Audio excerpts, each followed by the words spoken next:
দেশ জুড়ে BNP chairperson ও সাবেক প্রধানমন্ত্রী বেগম খালেদা জিয়ার আশু রোগ মুক্তি কামনায় ৫ ডিসেম্বর শুক্রবার জুমার নামাজের পর মসজিদে মসজিদে বিশেষ দোয়া ও মোনাজাত অনুষ্ঠিত হয়েছে।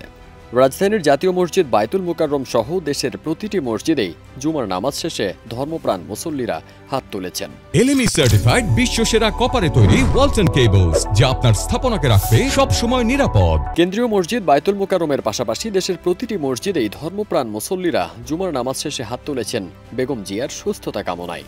এই দোয়া মোনাজাত শুধু মসজিদেই সীমাবদ্ধ থাকেনি, মন্দির, গির্জা, প্যাগোডা সহ দেশের বিভিন্ন ধর্মাবলম্বীদের উপাসনালয়েও তাদের ধর্মীয় রীতিতে দোয়া করেছেন সবাই। আপসীর নেত্রীর জন্য মানুষের এমন সমবেত মানসিকতা যেন দেশজুড়ে এক ব্যতিক্রমী মানবিক সাড়া ফেলেছে। এর আগে ৪ ডিসেম্বর জুমার পর মসজিদে মসজিদে দোয়ার আহ্বান জানায় অন্তর্বর্তী সরকার। দেশবাসীকে একই আহ্বান জানায় বিএনপিও। দল মত নির্বিশেষে একজন মুমূর্ষুর নেত্রীর পাশে দাঁড়িয়েছে পুরো জাতি।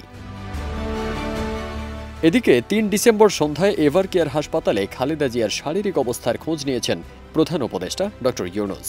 সঙ্গে ছিলেন বিএনপি মহাসচিব মির্জা ফখরুল ইসলাম আলমগীর, ব্যক্তিগত চিকিৎসক ডাক্তার জাহিদ হোসেন সহ পরিবারের সদস্যরা।